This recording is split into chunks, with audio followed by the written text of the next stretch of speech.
Halo semua, pada kesempatan kali ini kita akan membahas kembali tentang koefisien binomial dan identitas terkait. Yang pertama akan kita bahas itu adalah tentang identitas Pascal, di mana identitas Pascal itu mengatakan begini. Misalkan n dan k ini merupakan bilangan bulat positif, di mana n-nya lebih besar atau sama dengan k, maka akan berlaku persamaan ini. Jadi n tambah 1 kombinasi k itu akan sama dengan n kombinasi k min 1 ditambah dengan n kombinasi k. Jadi ini seperti memecah ini ya menjadi dua penjumlahan ini. Bagaimana bisa demikian? Kita coba menggunakan bukti secara manipulasi aljabar ya. Itu kita uraikan dulu yang dua ini, n kombinasi k min 1 ditambah n kombinasi k itu kan sama dengan ini yang n kombinasi k min 1, kemudian yang sebelah sini ini adalah n kombinasi k. Nah, kemudian kalau kita lihat di sini sama-sama memiliki suku n faktorial. Kemudian di sini juga sama-sama memiliki suku k min 1 faktorial ya, dimana di sebelah sini kan yang ini sama dengan k dikalikan k min 1 faktorial. Kemudian di sebelah sini sama-sama memiliki suku n min k faktorial, dimana yang ini kan n min k plus 1 dikali n min k faktorial kan. Nah, sehingga kalau kita keluarkan semua jadi n faktorial, n min k faktorial, k min 1 faktorial, tersisa sebelah sini adalah n min k plus 1 yaitu yang ini tadi.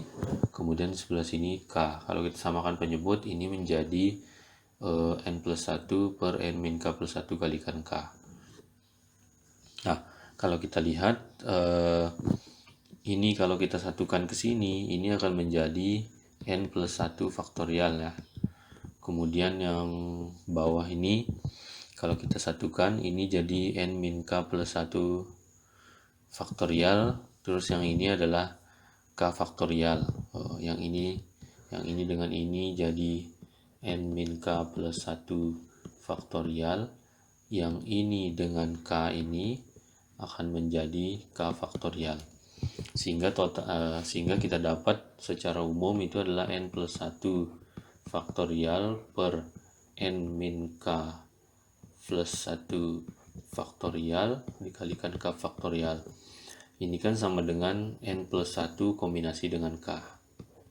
Nah, sehingga diperoleh hasil yang kita inginkan ya, yaitu persamaan satu ini. Yang ini. Oke, kalau kita lihat secara contoh ya. Nah, ini identitas Pascal ini berlaku dalam segitiga Pascal. Kalau Anda ingat ini yang namanya segitiga Pascal yang di B ini. Yang ini segitiga Pascal.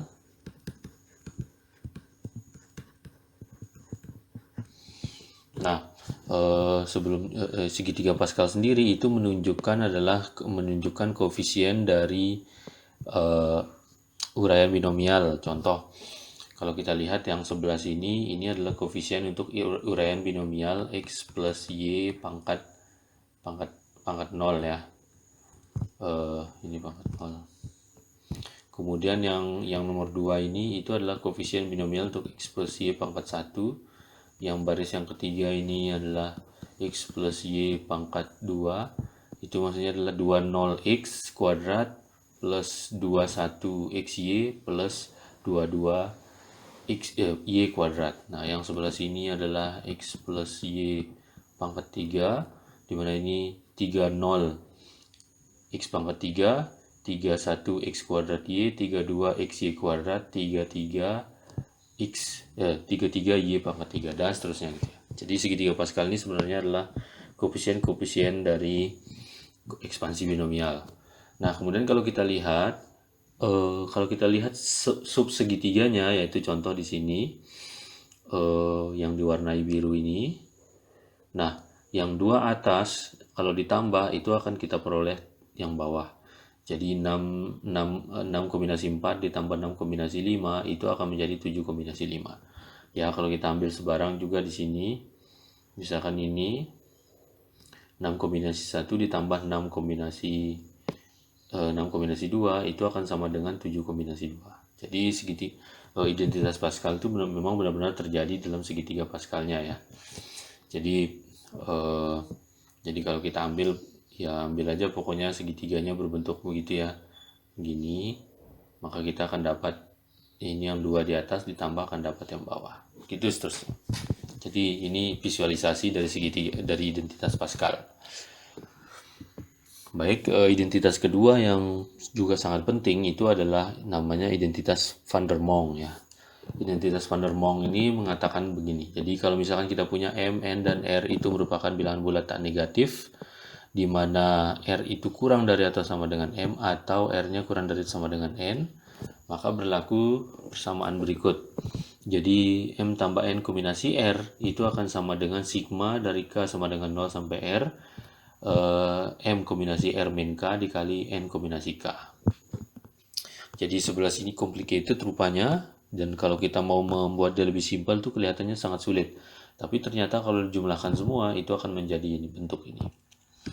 Ya, kita lihat kenapa bisa demikian. Triknya adalah kita melihat ekspansi binomial dari 1 plus X, yaitu di sini kita mengambil Y sama dengan 1 ya.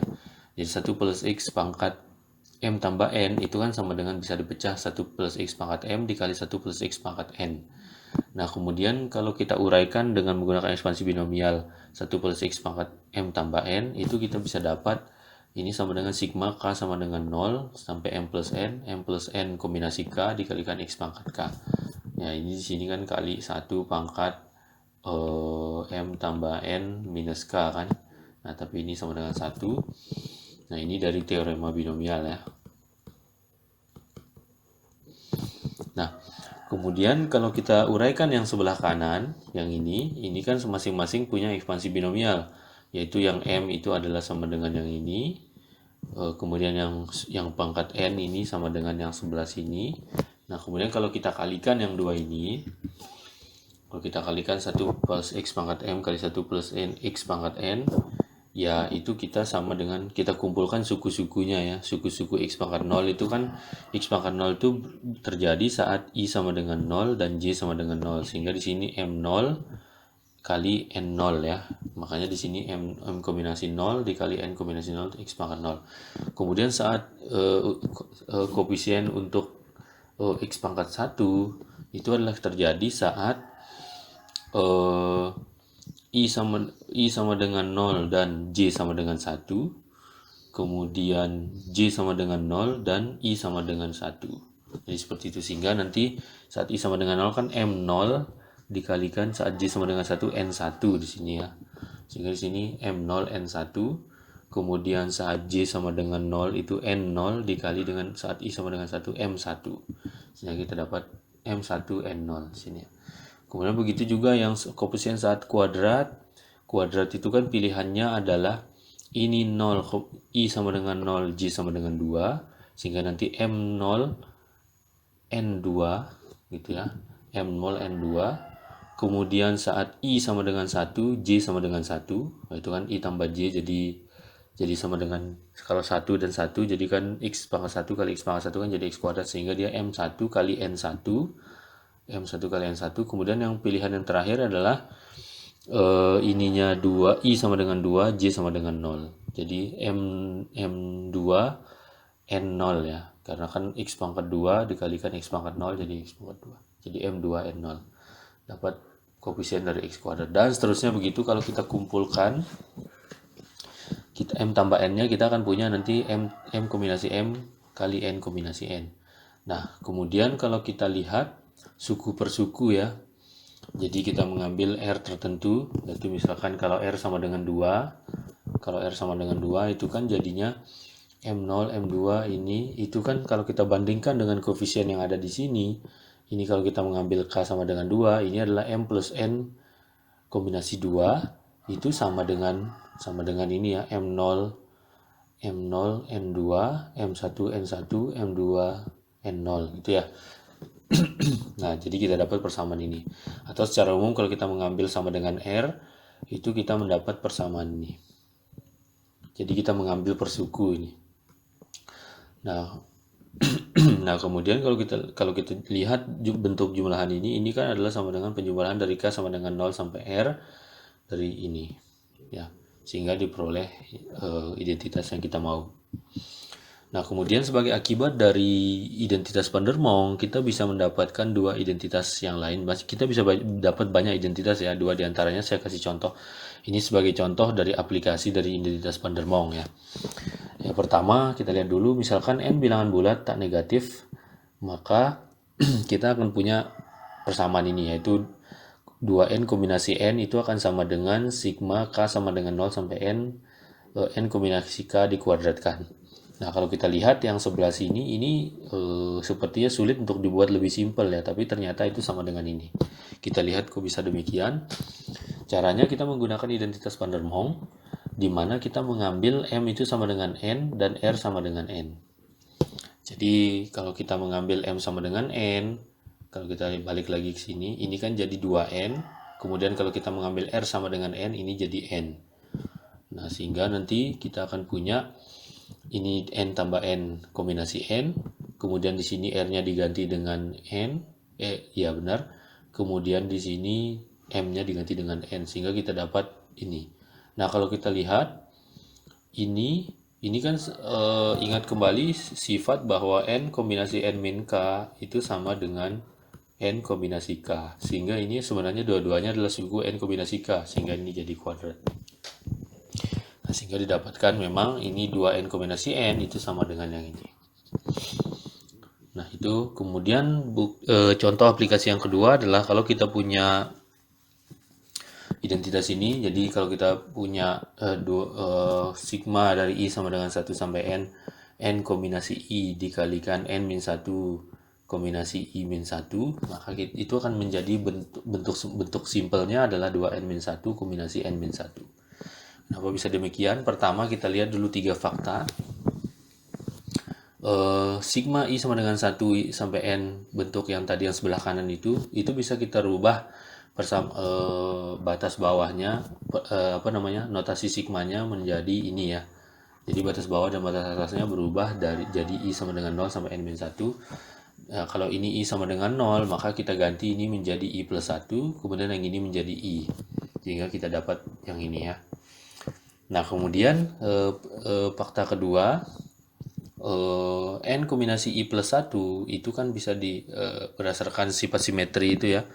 Itu kan sama dengan, saya tidak tahu benar apa namanya simetri, tapi sifat yang tadi saya sebutkan itu yang N kombinasi K sama dengan N kombinasi N min K ya. Jadi di sini akibatnya kalau diganti K-nya sama dengan I plus 1, maka kita dapat ini. Nah, tapi ini adalah sama dengan N kombinasi N min 1 dikurangi I ya. Ya, karena ini tinggal di negatifnya aja diatur. Nah, kemudian persamaan ketiga adalah kalau kita punya sigma I sama dengan 0 sampai N kombinasi I kali N min 1 kombinasi I min 1, itu sebagai akibat dari dua persamaan yang pertama ini, maka dia bisa menjadi I kombinasi I sama dengan 0, sigma dari I sama dengan 0 sampai N min 1. Yang sebelah sini itu diganti dengan persamaan yang kedua, yaitu ini diganti dengan ini, ya jadilah ini, kemudian ini fix ya. Ya, jadi yang sebelah sini itu datang dari persamaan 2 menggantikan yang ini ya.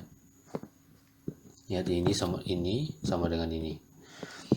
Oke, setelah kita punya itu, maka kita memilih M sama dengan N min 1 dan R sama dengan N min 1. Bentar. Kita memilih R-nya sama dengan N min 1, kemudian M-nya sama dengan N min 1 ya.